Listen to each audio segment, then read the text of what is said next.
With Pokemon Legends ZA reintroducing Mega Evolution, there is a very real chance something incredible could happen.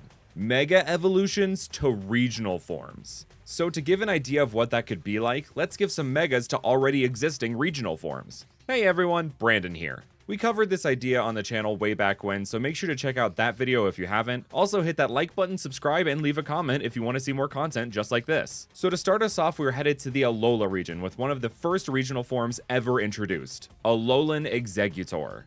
There was a massive temptation to give this palm tree dragon an even longer neck and call it a day, but that would make for a pretty boring Mega, and that joke has been played out since this Pokemon was first introduced. So when working with Trainer Rex, I decided to go a different direction with Mega Alolan Exeggutor. The three heads of Exeggutor have become solo acts, though still attached to the same body, referencing the Hydra from Greek myth. Though with how goofy they look, I would say they're closer to the Disney incarnation. The way the three heads connect to its body is also meant to evoke those stereotypical deserted tropical islands, a la Exeggutor Island or even SpongeBob SquarePants. Nickelodeon, Disney, and Nintendo all rolled into one Pokemon, with Disney slowly becoming more of a monopoly that is a strange but realistic possibility.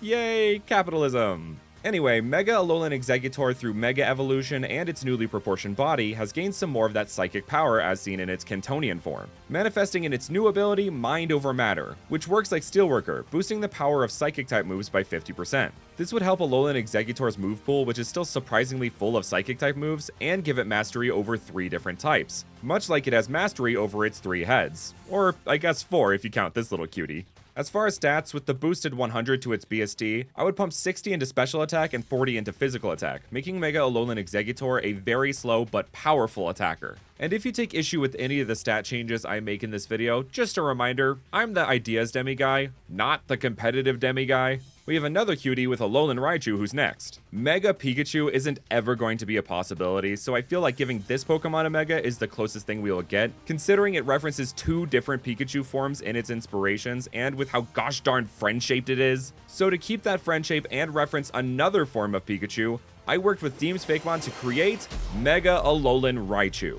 This form, like G-Max Pikachu, is inspired by Fat Pikachu. It is also inspired by another fat icon, Budai, who is more commonly mistaken as Fat Buddha. Budai was a Buddhist monk who loved food and drink. He is almost always depicted laughing or smiling, and as such is a symbol of joy, abundance, and good fortune. This lines up well with Alolan Raichu, as its love of pancakes is said to be what initiated its regional variation. Speaking of, its cheek pouches are now colored to look like the fluffy pancakes it adores so much. In this form, it rests upon its now star-shaped tail, which both evokes a lotus flower like many Buddhist and Hindu figures are shown resting atop of, but also the psychic type's link to all things cosmic, as seen with Pokemon like Jirachi, Cosmog, and the L-Gem line. Alolan Raichu's base stats majorly focus on speed and special attack, so we'll bump those each up by 40, and then give a slight bump to special defense with 20. And I would be remiss if I didn't bring up a Mega we featured in our last video on Megas, which you should totally check out, Mega Alolan Ninetales, who I worked with JJ Mods to create. This form enhances the already wispy cloud-like fur of Alolan Ninetales, but also references Auroras with its vibrantly colorful tails. With the power of Mega Evolution, this Pokemon channels a furry flurry of fury through its mighty tails, which is able to even freeze fire itself.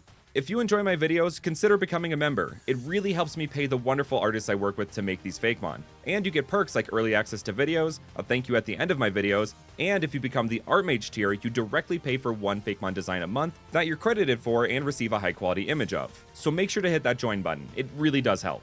Moving on to the Galar region, yet another Mega we made in our last video on the subject was Mega Slowking, seeing as Slowbro had one and Slowking didn't. And in our last video on regional Megas, we made Mega Galarian Slowbro. So naturally, I worked with Deems Fakemon to create Mega Galarian Slowking. Through Mega Evolution, this Pokemon has become a full-on poisonous volcano, expelling massive globs of toxic goop from the horns coming out of its head. That's some literal brain rot right there. Honestly, this design is such a perfect mirror to Mega Slowking and step up from Galarian Slowking. Stat-wise, I would put 50 into both special attack and special defense, seeing as those are Galarian Slowbro's main 2 stats. Next, one of my absolute favorite regional forms is Galarian Darmanitan. Not only because it is a fun concept to swap a Daruma to a snowman, but because its Zen mode is our first incarnation of an Ice-Fire type, which I absolutely adore. Though I really wish it had some kind of official art like the original Zen mode does. Make it happen, Game Freak. I'm watching you. Always watching. Anyway, I worked with Rex once again to create Mega Galarian Darmanitan, an Ice-Fire type. With Darmanitan already having 2 forms, it made complete sense to me to combine them through Mega Evolution. So this Mega Pokemon channels the strength of both its Standard and Zen mode, as well as the fiery might of its Unova counterpart, releasing the scorching power held within. The Dharma that Darmanitan is originally inspired by comes from the Zen tradition of Buddhism, but Galarian Darmanitan with its beard and headpiece may also refer to other Dharmic religions, being reminiscent of Hindu and Sikh elders. So with that in mind, I decided to draw inspiration for this Mega from the Hindu epics the Ramayana and Mahabharata with Kabanda, a creature that was cursed to be a Rakshasa or demon. It appeared as a headless torso, much the same as Darmanitan does with its body shape. Also in the Ramayana, upon dying, Kabanda resumes his original uncursed form and guides Rama to Sugriva, the exiled monkey chief. And what is Darmanitan? You guessed it, a monkey. There is another layer to this design as well. With Mega Galarian Darmanitan's now demonic appearance combined with its snowman inspiration, it becomes a reference to the malevolent equivalent to Santa Claus, Krampus, that would punish misbehaving children, said to either eat them or take them to hell. Which works well given this Pokemon's partial fire typing. And speaking of that, Galarian Darmanitan just does not have access to many stab fire moves by level up, so we would either have to include some fire type moves in its learn set, or give it the ability Conflagrate, which turns all those normal type moves it learns into the fire type. As far as its BST, I would reflect its Zen mode stats and add an extra 20 onto attack and speed, making this basically just a better and more permanent version of Zen mode. And in our last video, I gave a Mega to Hisuian Typhlosion, but the other 2 starters were left in the dust. So let's fix that with the help of Elisteva076. To start us off, here is Mega Hisuian Decidueye. Normal Decidueye is my absolute favorite starter Pokemon, so you know I had to do my boy justice. Hisuian Decidueye is originally inspired by Ronin, outcast samurai that used to wander Japan, with their straw hats and capes, or Kasa and Mino respectively. The straw also manifests as these arrows lining Mega Hisuian Decidueye's wings. I decided to enhance those aspects while also referring to 2 mythical beings. The first is its inspiration of Sikap Kamui, who was a god of owls and the land, and whose tears were said to be made of gold, which is referenced in the now gold coloration around this Mega's eyes. The other is a creature called the Namahage, demons that look for children who are crybabies or lazy to spirit away. They also don the same Mino or straw capes that the Ronin did, so it meshed well into this design. I would put the extra 100 added to the BST into attack with 60, special attack with 25, and defense with 15, giving it a solid amount of attacking power and evening out its defenses. To complete this trio, let's turn Hisuian Samurott into Mega Hisuian Samurott.